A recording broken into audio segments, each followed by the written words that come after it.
minor technical hitch, but we're good to go now.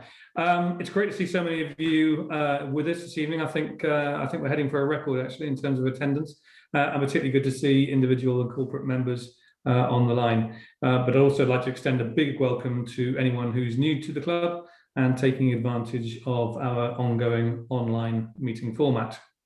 We are continuing to deliver our speaker programme, albeit in this online format, recognising that we really do miss meeting everyone in person. It's starting to feel like a long time now. Well, it is a long time, but I'm sure this evening would have been a great example of the club drawing together, a whole wide range of people from Cardiff and wider business and cultural life.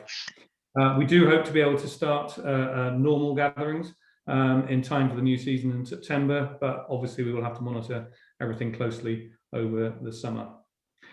As I've said previously, we have received considerable support over the last year, and in particular from our season sponsors, Cardiff Metropolitan University and Odgers, and their support is greatly appreciated, particularly through these challenging times. The format this evening will be similar to our previous online events. I will shortly introduce our sponsor, who in turn will introduce our speaker, and after her address, we'll undertake a question and answer session. And I know that Amanda is keen to receive as many questions as possible. So as per the joining instructions, please would you send your questions as concisely as possible, please, directly to me by clicking into the chat box at the bottom of your screens, and I will then ask as many as I can in the time we have available. Also, please would you remain in mute mode. So, on to the introduction of this evening's sponsor. We are delighted to once again have the support of Evershed Sutherland. For those of you who don't know, Evershed Sutherland is a global commercial law firm made up of 5,000 people with 69 offices in 32 countries around the world. And one of the largest of those offices is here in Cardiff, where they have 460 people based on Callaghan Square. From that office, Evershed service international, national and local clients, but one of those clients is Aviva, who Eversheds have been working with for over 20 years. So ladies and gentlemen, it's my pleasure to hand over to Catherine Roberts, who is the Senior Partner at Evershed Sutherland in Cardiff and also National Client Partner for Aviva. And she will now introduce our speaker. Kath. Thank you, Scott, and good evening, everyone. It's with enormous pleasure that I get to introduce Amanda tonight. She is a leading businesswoman, a pioneer of diversity in financial services, and most importantly, has impeccable Welsh credentials. Amanda was born and brought up in Treherbert in the Rhondda Valley and attended Treorchy Comprehensive School. She's chair of the Welsh Professional Rugby Board, and both her grandfathers were miners. I'm not sure you can get more Welsh than that, so well done, Amanda. Amanda went on to study modern history at the University of Liverpool and later graduated from the University of Leeds with an MBA, and there then followed a highly successful career with senior roles at companies like Commercial Union, AXA, Zurich, and culminating in her appointment in July last year to CEO at Aviva, a multinational insurer with 33 million customers. Amongst other roles, Amanda is the UK government's Woman in Finance champion. She was also the first woman to chair the Association of British Insurers. And a final thing you need to know about Amanda is that her Twitter profile says that she likes 2 wheels, Welsh cakes, and rugby trophies. Amanda, we are delighted to have you as our guest tonight. Croeso mawr, a very warm welcome to you. Thank you very much to Scott and to Catherine. I'm not sure I can really top that introduction. It's really fantastic to be here this evening. And as I've been watching the little faces come up on the screen, I'm in my office in London and I can see some really friendly faces. So I can see Gerald Davis, who is in his little study, so hi to Gerald. And I could also see David Stevens earlier, and I can see Gemma. So there are some people that I even know, which is really unusual when you've got a number of people on the call. So look, thank you so much for the invitation to be here. It's a real pleasure to sort of be back home virtually, and it's really lovely to talk to you this evening. I'm gonna speak for about a short period of time, because I always think with these things that it's much better for me to actually answer the questions that you have rather than me to try and second guess what it is you want to hear. So I'm really happy to answer Well, I'll try to answer as many questions as I can. But you know, I'll do my very best to do that, and I know Scott's going to facilitate that. So, look, I mean, being here this evening, it makes me incredibly proud of where I come from. I am, you know, incredibly proud to be Welsh.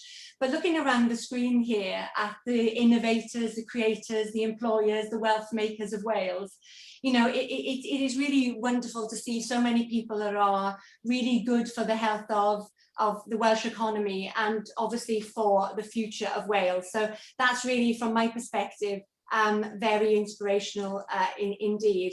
And of course, it feels for me like a very long way from where I started as a little girl growing up in the Rhondda Valley, going to Bethany Chapel and, you know, singing and performing in the anniversary. And it was just one of the things that, you know, that I love about being Welsh, was just, you know, that background and that very grounded upbringing. And I guess, like all other traditional areas, the economy in Wales was badly hit by the recession in the early 80s. And I remember that, you know, I really remember the miners' strike. And, you know, when Wales lost 130,000 jobs and the employment rate fell to 62%. And my horizons back then were pretty small. As Catherine said, my grandparents were miners, and I was the first generation to go to university. And you know, that was a really big thing, and I was really proud to do that. Actually, I didn't really want to go to university. I wanted to be a musician. I went to Cardiff College of Music and Drama on a Saturday morning for piano lessons, but unfortunately I just wasn't good enough to do that professionally, so I ended up going to study history at Liverpool University. And when I graduated, I had the choice of two graduate schemes actually. One of them was Mid Glamorgan County Council, to go there as a graduate trainee, or the second was to go to Commercial Union, and it was the bright lights and glamour of Luton that inspired me in the end, and I thought I would go there rather than taking the safe option of staying, and the comfortable option of staying at home. And honestly, I didn't have a clue about insurance, but I felt it was a real opportunity to go to leave Wales and to see what there was outside of Wales, and it was very much a leap into the unknown. So I do quite a lot of the speakers for schools, and I always try to leave the children with sort of lessons, things that I've learned, and so I guess I would do the same tonight, albeit I recognise you're not children. But the first lesson for me was really that, you know, we all need to make bold choices, and I'm sure you do that in your business lives all the time. And, you know, I have done it with my career, right the way through my career. Some of them have paid off, and quite frankly, some of them haven't. But I feel like, you know, making those bold choices has really worked particularly well for me. Now, my choice worked out, I guess, because I absolutely love the business that I work in. I've loved my career, whether it's as an underwriter, as a broker. I've worked with insurtechs, and I've worked in international businesses. And, you know, I can honestly say that I've loved every minute of it. And back to Commercial Union, in a manner of speaking, that was the company that I started my career with in September 1989, and it's the company that I find myself leading today, which is quite really extraordinary, and it feels like I've come full circle. And I sit on this floor, which is the 22nd floor of the St. Helens Tower in London, and it was the floor that I was interviewed on, and it was the floor that I spent some of my graduate training on. And, you know, sometimes I walk in the door here in the morning and I really have to pinch myself to think, how the hell has this happened? And it is one of those things where you just genuinely, you know, you really don't know how it's happened. And I guess if I really think about what I put that down to, it's because I really do love and I do believe in what the insurance industry does, and I think that what it does really matters. Everybody in the organisations around the screen tonight will have a purpose for their business. You know, Aviva's purpose is with you today for a better tomorrow, and I think that really sums it up brilliantly for me. You know, we help people. We help people when bad things happen to them. You know, they have a car accident, we help them. They have a health problem, we help them. They need a pension so that they can live a good life after they've retired, and we help them.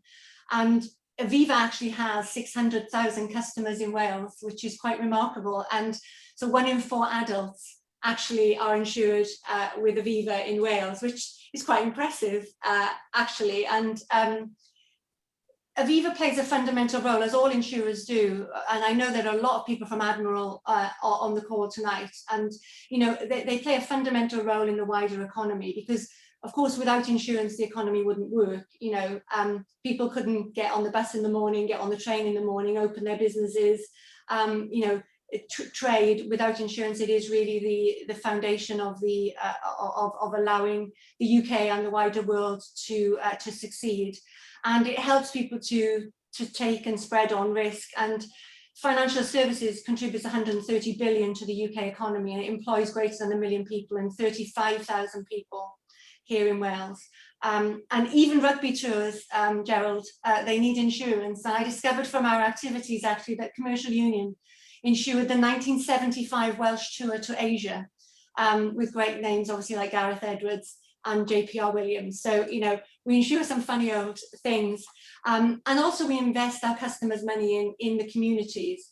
So I think one of the big roles that insurers have to play is investing in homes, in transporting green energy.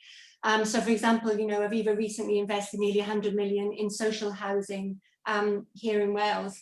And things have come a long way since I left, of course. Out of the ashes of the traditional industries, the Welsh landscape is completely transformed. And whilst I think there are still challenges, I look at the businesses and the institutions that you represent, and I think about the value that you bring, the people that you employ, the lives that you enhance. And the whole region feels to me like it's humming with creativity and with confidence. And that's down to people like you, the energy that you bring and the relationships that you develop. And so, my second point of my learning is, and one thing through my whole career, is that connections really matter. So organizations like this club really matter. Institutions like the ABI, the Association of British Insurers, really matter. It allows people to share ideas, to share inspiration, to take you through good times and bad times. And, together, I think you make up more than the sum of your parts. And I think that is something that I'm sure you are very proud of. And if I think about the insurance sector, and I think Wales is a real hub for insurtech and a real inspiration to other parts of the country. And if you just have to have a look at some of the businesses, like Go Compare, other aggregators like Confused, or take Wealthify, the business which I'm very familiar with, Admiral, as I've already talked about, using tech, investing, making insurance more affordable and accessible to normal people. I think that is a real role that we have to play. And, all these businesses are doing things sometimes that the traditional businesses can't do. And if I take Wealthify as a great example of that, started in 2016, and Aviva took ownership in 2017.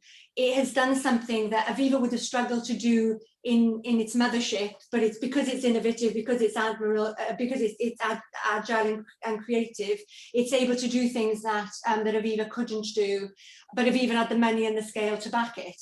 And I know that, there's lots of examples of that exist in the businesses. And so giving those smaller businesses the opportunity to grow out of the bigger businesses, I think is brilliant. And I think, we made a mutually beneficial connection, and one that obviously also helps other people too. And I'm sure there are plenty of examples of that. And that brings me to my last, I guess, perhaps most important point. And it's sort of not just what we do, but how we do it, I think, that will define us. I believe that there's a big responsibility comes with where we are all sitting today, and we have to make it count. COVID has shone a light on the serious problems in our communities. And if we look at the pandemic, it's as much about inequality as about the virus. And what we see is that deprived areas, in Wales or in other parts of the UK, have been worse hit than more socioeconomic, richer areas. A higher proportion of people will have died of COVID in more deprived areas, and the unemployment rate will have been hit in those areas. And actually, women have been hit particularly hard. They've been disproportionately represented in those sectors, obviously with job losses. combined with the fact that women tend to take on the added burden of caring responsibilities. So that has sort of already compounded what were existing inequalities. So if we look at the gender savings gap, an average male pension will be 79,000 versus a woman's pension of 47,000. So there is, much, I think, that that we need to do to address those really big issues, and I think we have the opportunity to do that. So great upheavals obviously force us to focus again on what we once took for granted and what really matters, and what sort of recovery do we want, and what role are we going to play in that recovery. And this is not uniquely, of course, a Welsh issue, but we understand the value of community in Wales. I think, if I think about everything I know about Wales, it is about community. It's really at the heart of Wales. And of course, at the heart of every thriving community, there's a thriving business community. And whilst the private sector, I think, is under the spotlight as it never has been before, I still think there is an opportunity to excel. And if I think about the insurance industry over the last 12 months, there are particular segments of that industry that have really suffered. And I think if I think about business interruption and the issue that insurance has had about the way that it's handled that, I don't think it's particularly, covered itself in glory. But we have to learn from that, and we have to learn why is that the case, and why have we not been as transparent perhaps with our customers as we should have been. But we shouldn't make those individual issues define us, and we really need to step up and address them and do better, I think, for the future. We've got a duty to our customers, our employers, our shareholders, of course, but I think also we have a duty to our community, the communities in which we work. We need to be fair, we need to be responsible, and of course, now more than ever, we need to be sustainable. And nowhere, I guess, is that more looming than the current climate crisis. I've spent today speaking to two other FTSE CEOs, both about climate change and the role that we as FTSE CEOs can make to address the issues there. Whether they were, one of them was in the energy industry and one in financial services. But I think it is more than ever relevant, and it calls upon us to do something about that. I'm obviously proud about the fact that Aviva has announced this ambition to be net zero by 2040. This is, honestly, probably the most difficult thing that we will have to do. But I think it's absolutely vital that we set a high standard there, and we set ourselves a demanding target. And, we have 350 billion of assets to invest, and we have the responsibility to do that in a sustainable way. And we can have a big influence, but the entire business community is just as important, and I think it's often the SMEs that make the real tangible difference. So I think the whole private sector needs to act. We won't be able to do it alone. Government, civil society will play their part, but they will not be able to do this without us. And I think it's the same story for Wales and the community in Wales as a whole. Success comes from all of us working together to our strengths. And I guess you've all in your own way made the bold move, you've made the connections, you're making the difference, and we have to take pride in that and keep doing it. So clearly there's a bright future for Cardiff, for Wales, all the passion, the skills, the determination that you bring. And I think because of this business community and because of the community that you support, I'm sure that you will create a great future together. So I want to stop there. I spoke really quickly, but to this audience, I'm hoping that speaking quickly is not a problem. I normally get told off massively by my team. They say, you really must speak slower, because, but I'm on safe territory tonight, I hope. And it just will allow opportunity to answer questions. So I'll hand back to Scott, and I'm happy to answer any questions. Amanda, thank you very much. Definitely speed addiction is not a problem. I think we've got a really clear idea of your approach to business and really thought-provoking ideas for businesses in general, but obviously we've learned a bit about the insurance sector as well. And also your key lessons in terms of bold choices, connections, things so important, and how we go about things as business leaders. So I'm sure there'll be plenty of questions coming in. I've already got a couple. So if you're ready, Amanda, I'll ask them as they've come. Actually, Paul Thorburn kicked us off with the first one, which is really kind of reflecting on how you shared your background with us post university and how you built your career. Paul's really asking, there's going to be a lot of young people who either have been in higher education or not, but kind of looking at, there's sort of a period of significant economic uncertainty, not quite sure what lays ahead. Sort of, what are the key pieces of advice that you would give young people, given the scenario that we're facing at the moment? Yeah, look, I mean, I've got an 18-year-old daughter, so I really understand that. I really understand that, and I think it is really difficult. What I say to younger people as we've got lots of graduates and apprentices here, and they ask me all the time about what they should do. I mean, I think the first thing is that, they're going to be working till they're 70, right? Because, that's just going to be the way it's going to be going forward. And therefore, they really shouldn't panic about, a couple of years of a little bit of uncertainty and not knowing.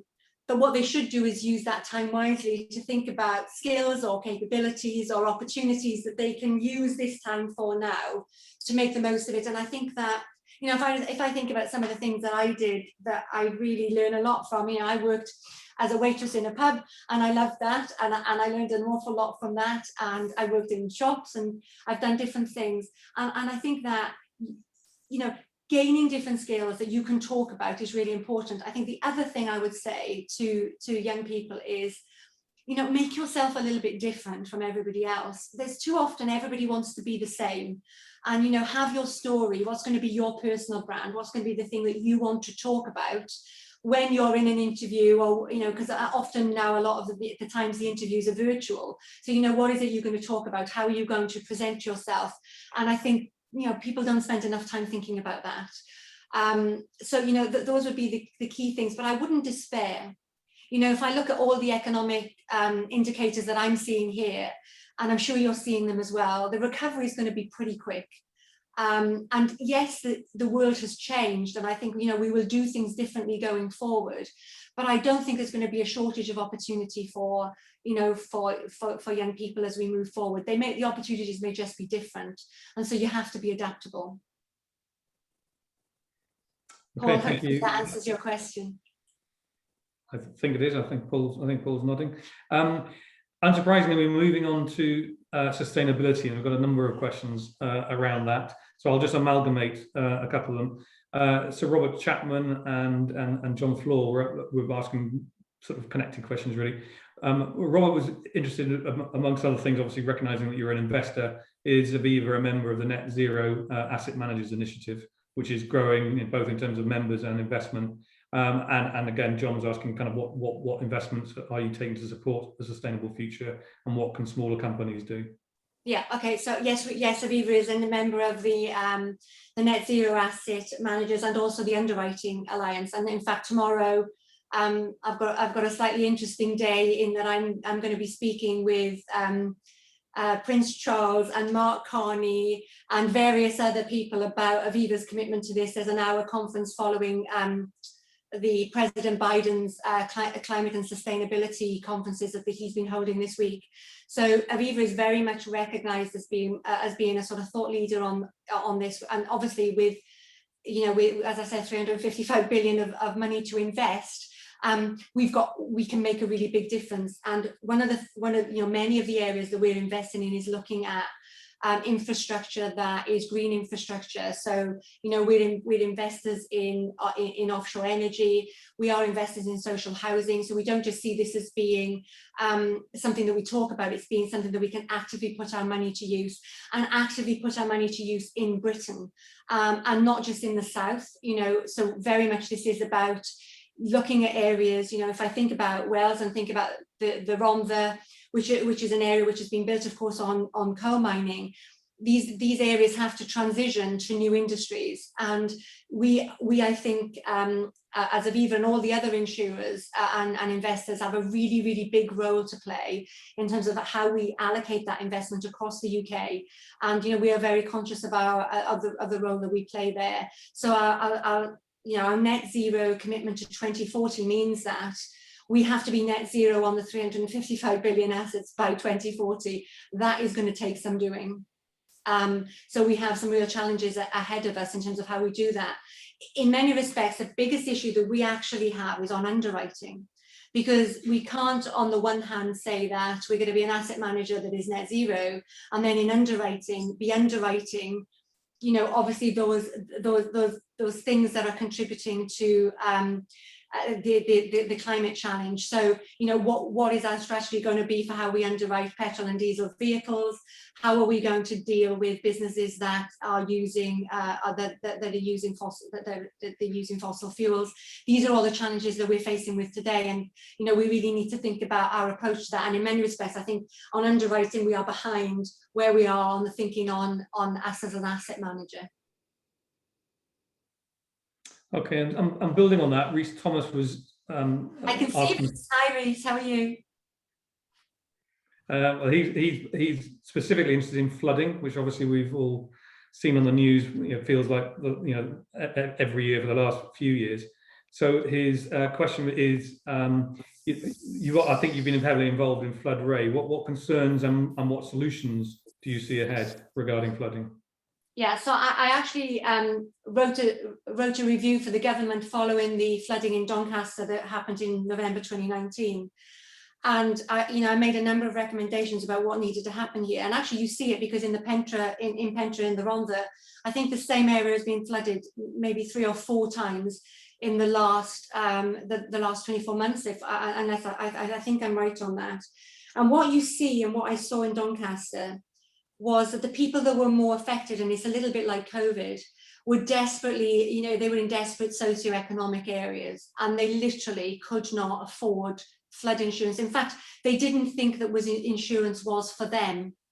And I think this is the role that we as insurers have to play, is showing people that actually, you know, insurance is for you. And it's not just, you know, when you have a flood, it's a devastating claim. I don't know whether anybody's house has ever been flooded, but it is completely devastating. You know, you literally are out of your house while the house is dried, and, you know, it then takes ages for it to dry, and then it needs to be replastered, and then all your house, you know, your kitchen needs to be rebuilt and everything else. And it's massively expensive, and it's really, really a terrible thing to happen to people. And it always tends to happen to those people who can least afford for it to happen to them. And Floodry effectively, you know, Floodry is successful in that it will claim that, you know, 99% of people in the UK can get access to Floodry. The problem is that if you don't know that it's there, then, you know, there are quite often people living right next to rivers who have got flood exclusions on their policies. And so what I think the role of the insurers and the brokers, and I think this is where you know, broking in insurance needs to work together. And my recommendation was that nobody should be sold a policy with a flood exclusion when either the insurer or the broker knows that they are living in a flood area. And that is what had happened in Doncaster.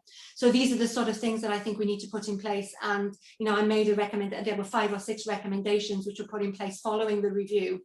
Now, of course, you know, the problem with doing a review is you then hand it back to the government and you hope that they sort of implement the recommendations. Certainly, you know, we as Aviva have done that, and I know many of the insurers have also done that. But, you know, I think the onus is on us to have a really high standard in the way that we deal with our customers. Okay, thanks, Amanda.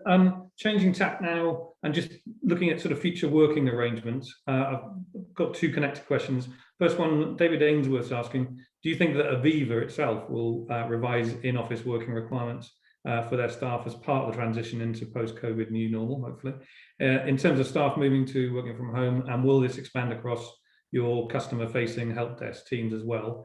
And Ian Price has a related question, which is more general.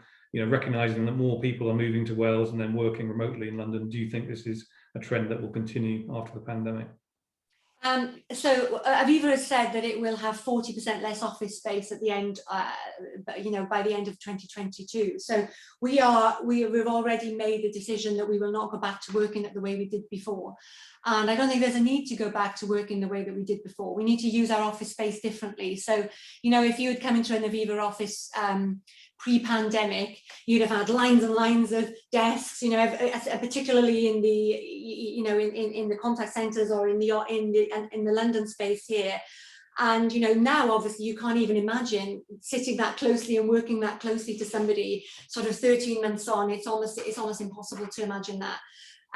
So we will have office spaces, but they will be used for different things. So what I don't envisage is people coming into the office and just literally, dealing with emails, report writing, unless they want to, of course. The offices will be for collaboration.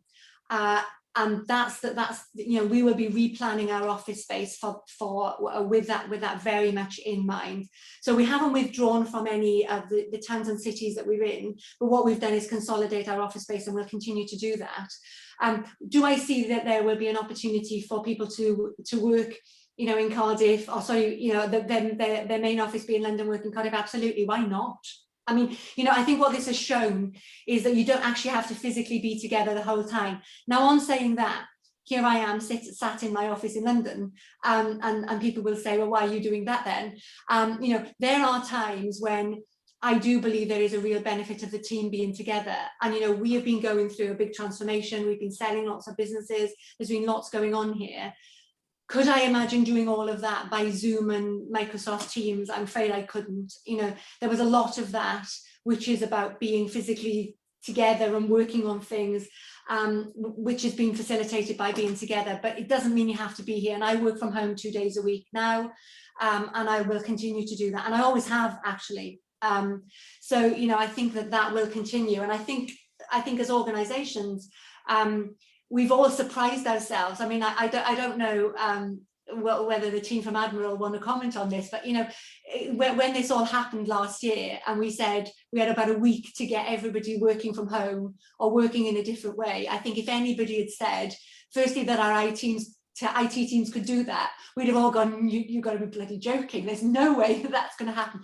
But we sort of did surprise ourselves in our ability to be able to do that. And so now we shouldn't allow ourselves to go back. My big worry, actually, and this is with my Women in Finance hat on, is what I don't want to see happening is that the men come back into the office and the women stay working from home. That would be bad. That would be really bad. So we've got to try and work a way that that people are still working together, and that everybody gets access to the office, and everybody gets the opportunity to collaborate.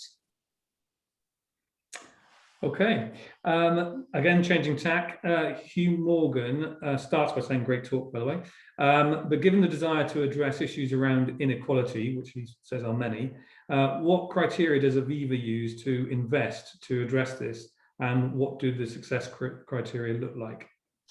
We use a lot of criteria, and you'll see that Aviva is probably one of the companies that votes most on things like shareholder action group.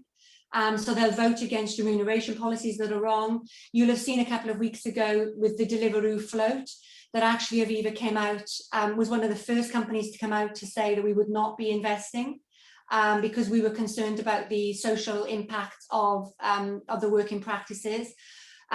We've made very bold statements around the energy companies. So whilst as of today, we're basically saying that we won't disengage from investment in energy, but we have said that we really want to work with companies as they transition, but we've now given a timeline on that because otherwise, this transition could go on forever. And I think we now need to be quite strict. And so as investment managers, we are working actively with the companies that we invest in, and also the criteria in the investments that we make.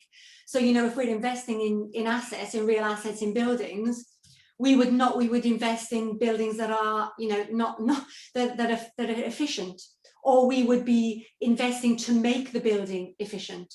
So I think we have really key roles to play there. It's not terribly easy, as I'm sure you can imagine, but I think we have a big role to play, and we can't speak with forked tongue, as I mentioned earlier. I've just seen a chat from Christina, but I couldn't read it. It sort of disappeared, and I think, what did she say? I was just going to read it out. Amanda, I agree with your comments. So Christina is obviously a very important person at Admiral, who I like enormously. And she said, we felt at the beginning of lockdown it wasn't going to be possible to do our work and more importantly serve our customers, and we've all learned it's not only possible but better. I agree, Christina, completely. It's a fabulous team, actually. I can see David. I know David is now handed over, but it really is a fabulous team, the team at Admiral, and they've done wonderful things in Wales. Well, actually, very timely, because my next question actually was from David, who's asked you quite an interesting question, which is, if your next career move were to become First Minister of Wales, what is the most valuable change that you would make? Oh my God. David, that's a terrible, what was the change I would make? Do you know what I think is a bit silly, and perhaps people will disagree? I actually think there's a brilliant opportunity for Wales, England, Scotland, Ireland to actually work together.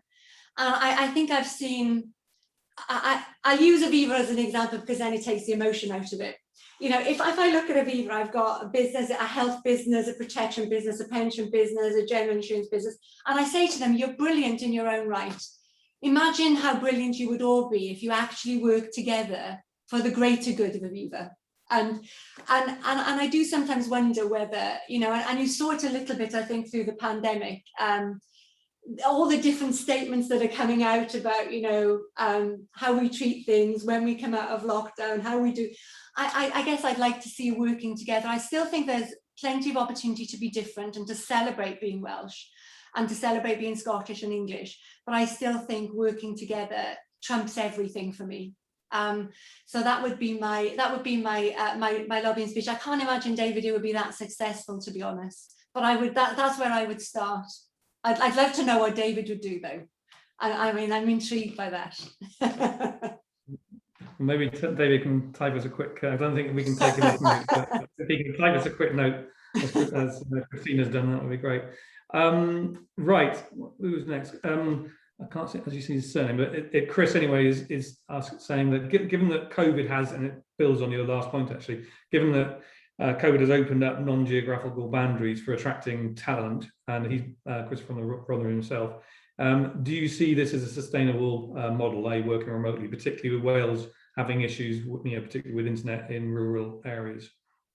Look, I do think that it is sustainable, but there are obviously caveats on that.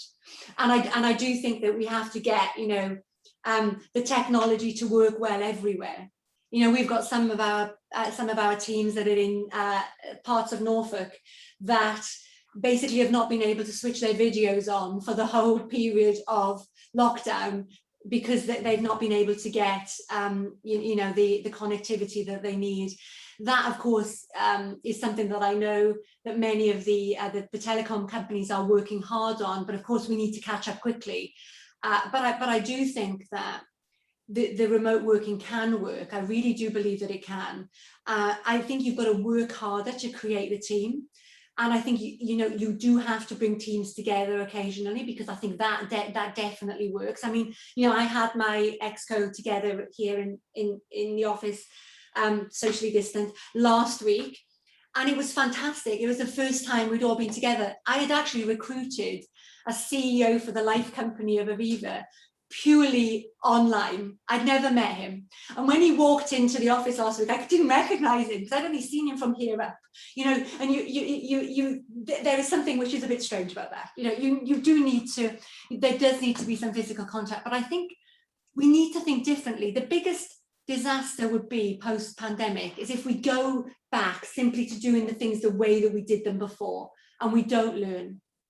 You know, there's been so much learning from this. I mean, my dad can now order something from Tesco's without, you know, it's a complete revelation to him that he can actually have food delivered to his house. I mean, this is like amazing. And, you know, so you think about when people have learned new ways of doing things, let's not unlearn them in the recovery period. Thank you for that. Paul is asking, you've clearly become a very successful business leader, which is refreshing, particularly against a backdrop of gender imbalance at board level. I'm sure that you've faced some real challenges of that, and notwithstanding that you obviously have said that you've enjoyed every minute. You know, we really want to understand how you've overcome some of those challenges. Yeah. Actually, you know, when I said I enjoyed every minute, I didn't mean that. You know, there have been moments where I haven't enjoyed it, obviously, because look, I think, how have I overcome the challenges? I only really experienced the sort of issues around gender, I guess, latterly, because I think as you're working your way through different roles, I hadn't experienced it, I have to say. The one thing that I will not compromise on, and the biggest challenge that I've found, is around culture. And the thing I'm never prepared to compromise on is culture. And if I think about one of my experiences, and I'm not going to say which one it is, but everybody will be able to work it out, you know, if they look at my CV. When I've made mistakes, it's usually when I go somewhere and I realize that values are not aligned, culture is not aligned. And my biggest learning is that when that happens, deal with it quickly. Don't compromise your own integrity and your own culture for the sake of your career. And you know, that's a very bold thing to say, I know, and people may think that that's really stupid, but I genuinely think that the thing I've learned most about myself is that I cannot operate and I cannot be successful in an environment where I genuinely don't feel that my values are aligned with that organisation. And then I have to do something about that. And, you know, it's happened to me twice, and I've done something about it twice. And I think in a 32-year career, perhaps that's not so bad, I don't know. Of course, it feels absolutely devastating at the time that you've made a mistake and you've done something and you think, you know, why didn't I work out that that wasn't going to work before? So, you know, my learning from that is always to really think very carefully about the culture. And I'm sure that as organizations, you all think very, very carefully about the culture of your organizations. And it's the thing that, if I think about, you know, my job today, do I worry about the results? And do I worry about the share price? And of course I do. But I really worry more that the culture of the organisation isn't conducive to making the change, because when you're in a business like financial services, there's no tangible product. You know, we make a promise to pay at some point in the future. And so everything is about the people that we have and about the culture and about our integrity and the way that we behave and the things that we do. So I can't compromise on that. So it's a sort of roundabout way of answering the question. As for the gender imbalance, you know, I do think we need to make some real progress on that topic. Some organizations have just got this completely. They understand the real benefit in having diversity around the table, because your customers are diverse. So why the hell wouldn't you be diverse? Why wouldn't you have teams that are diverse around the table? And the other organizations obviously don't get that quite as well. But I really feel that, you know, when you're working in an environment that is diverse and is inclusive, and that is, you know, in thought and in the way we look and the way that we speak, then it is just so much more powerful. And it's not just words on a page. It is, you know, real positive, it is really positive action, makes a massive difference. So we've got a long way to go, particularly in gender for women executives. I think in non-executives, we've actually done really, really well.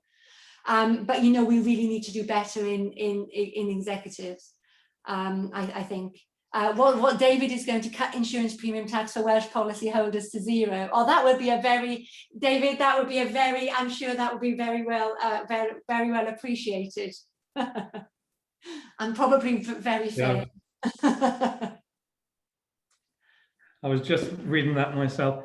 Amanda, I'm conscious that we're, as predicted, we've had loads and loads of questions. So I'm just going to wrap it up with one last one. It's quite an unusual, it's actually from Paul Thorman again, but he says it's a slightly unusual question, but given your involvement in sport, how would you react if you were an owner of a Premier League soccer club, which is not included in the breakaway group? Do you think they have a valid argument for wanting a ring-fenced, financially secure and protected league? Well, look, I mean, it's not rugby, Gerald, so that's good. We're not talking about that. I think they're right. They should be rightly upset by what has happened over the last few days. I mean, I was watching it on Sunday afternoon and seeing the sort of real, genuine response of people like Gary Neville, and you know, he spoke from the heart, didn't he, about what this has done. And I think it's a really interesting move. I mean, I was looking at how many tweets there had been on this topic, you know, over the last few days, and it's like, I know, 150,000 tweets of people, mostly, I think, saying what the hell is going on. Personally, I think that when you lose your fan base, that's a real problem. you know, you never forget who pays the bills and who's been with you for you know, as you've grown up and your history. And I think perhaps this has been a financially driven decision. They very, in my opinion, only financially driven decisions very rarely pay off. But I'm much more versed in rugby than I am in football. And somebody's written that the Six Nations is already a closed shop and always has been. The ESL is a little different. That's a fair challenge. It's a fair challenge. Yeah, just saw that one. As I said, I'm just conscious of time. I know you have to get away, so I'm just going to wrap it up there. So apologies to anyone if I haven't been able to ask you a question.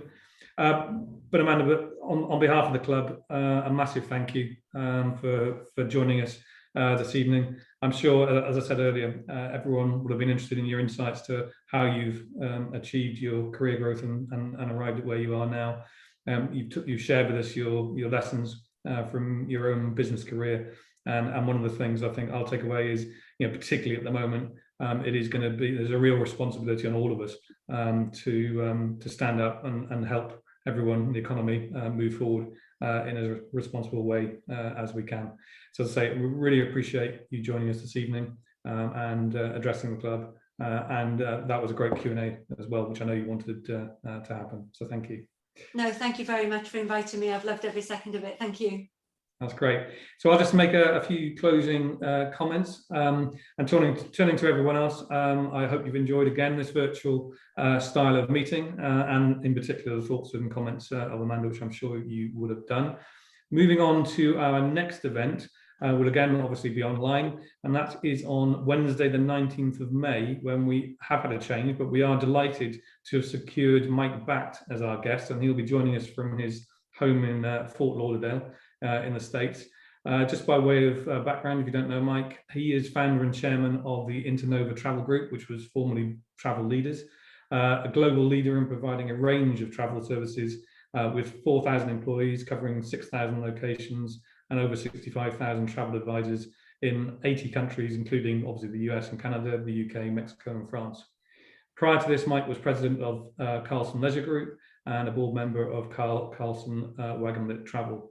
And earlier in his career, he was sales and marketing director of Alamo Car Rental and marketing director for British Airways.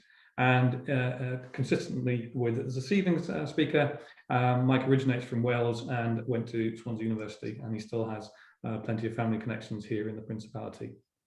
There is a change to the scheduled programme in June. The Cole Needham event will now be rescheduled into next season, and details of our new speaker for June will be posted in due course. And of course, all details for booking any of our future events will be on the club's website, so please keep in touch with that. So just to close, thank you again to our season sponsors, Odgers and Cardiff Metropolitan University, and of course to Evershed Sutherland for sponsoring the event tonight. Thank you again to Amanda for such an interesting talk, and to all of you again for joining us this evening. We hope that you and your families continue to be safe and well, and we will very much look forward to seeing you again on the 19th of May. So thank you and good evening. Thank you.